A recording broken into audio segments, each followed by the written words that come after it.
Hi everybody, welcome to another OWA Live. Happy Bowtie Tuesday. We did an event in Farmington, New Mexico last week, and there was an interesting discussion that came up with our clients. We talked a lot about the TSP, which is the Thrift Savings Plan. So I'm going to give you just a quick overview as to what that is, and we're going to talk a little bit about how to invest in the TSP for those of you who are federal employees.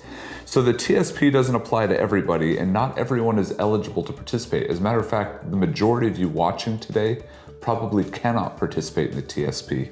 Think of it like this: the TSP is the 401k for the federal government. So any employees of the federal government usually are allowed to participate in the TSP. And it's broken into 5 different funds. So we have the C fund, we have the S fund, then we have the I fund, and then I'm going to put on the other side here, we have the G fund and the F fund. Those are the only 5. Now some of you may be saying, wait a second, Gage, there are a whole lot more funds than that. We have these life cycle funds that go all the way from the life cycle income to life cycle 2065.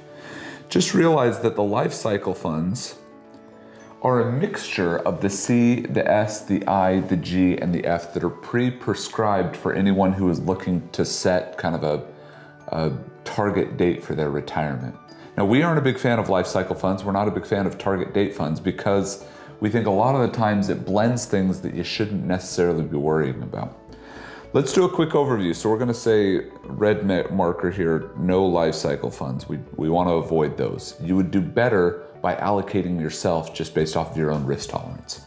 So the first thing that we want to look at is what are each one of these. The C fund is for common stock. This is relating more to the S&P 500. This is supposed to be just kind of like your baseline market investment. How does the S&P 500 do? That's pretty much how the C fund is going to do. It's invested in all the big companies like Apple and Microsoft and Amazon and Netflix and Google. That's what these guys are holding. The S is for small cap. These are like the up and coming companies. So like Uber is traded on the S fund platform. They have like Airbnb and Snapchat and Lululemon. A lot of those up and coming small cap companies are held here. I is for international. The biggest holding in the international funds right now are like Nestle and SAP and BMW. So a lot of the big international companies, companies that trade on open markets, that's kind of how they work. The G fund, once we cross over this wall, these are like the more risky stock focused funds, and on this side are the more conservative funds. So you've got the G fund, which is for government bonds, and you've got the F, which is for fixed income. Now we're going to take a look at each one of these. The cool part about the TSP is they show all their information online. So we can see how things perform directly here, tsp.gov/fund performance. You can go through and track the performance of every single one of these holdings to see how they've done since inception with their 1 year, their 3 year, their 5 year, their 10 year. And so what I want to show is, first off, we have all those life cycle funds, but we know we want to avoid those. The reason we want to avoid those is because the I fund is not that good.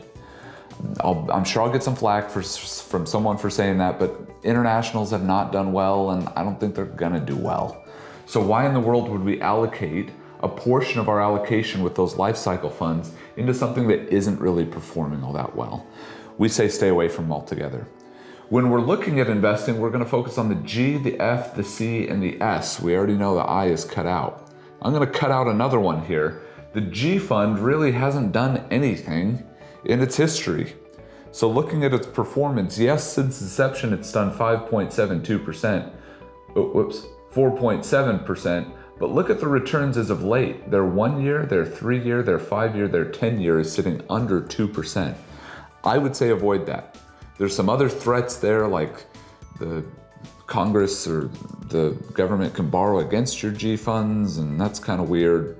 Anyway, I say stick with the F, the C, and the S. Those are the only 3 that you should use, and you should balance between those. Now you can dive in here to see specific performance, to see how much risk you want to take. The F is not guaranteed, but normally it's going to be less volatile than the C or the S. balance and allocate your strategy based off of what you're wanting to do there. Now, my last little tip here, a lot of people that are involved with the TSP are like obsessed with the TSP. It does have very, very low fees. So I don't want to knock it at all. I think it's one of the best retirement positions that's out there. But true of any retirement account, TSPs or 401ks, these are more growth focused. If we're in a phase of retirement where we're saying, you know what, I don't care so much about growth, but I want to start looking at income or preservation, I want to start spending some of this money, the TSP is not designed to help you spend your money. They have mandatory withholdings, just like ERISA-sponsored plans. There are all kinds of other concerns that we see. So a lot of the times we say in your retirement years, as you get closer to retirement, or if you separate from service from the TSP, a lot of the times it might make sense to separate into a self-directed IRA. Real quick, one last thought here when it comes to performance. I have tracked here on Yahoo Finance, we have the pink line, which is the S fund, the blue line, which is comparable to the G fund. I'm sorry, let's start this over. The C, we have the I down here in the light blue, and we have the F in purple. The G fund is just pretty much like cash. It just stays stable. If we're looking for something that's higher growth in these positions, just realize there are plenty of other options that exist out there. So one of the strategies that we might use looks at large cap holdings and completely can blow the S and the C fund out of the water. So take a look at those other options. That's all I'm trying to say. Give our office a call if you're interested in allocating your TSP. That's something we're happy to do. Or we can take a look at other options outside. Until next time, thank you for joining us here as we're talking about the TSP. Questions or concerns, feel free to give us a call, and we'll see you next week on OWA Live.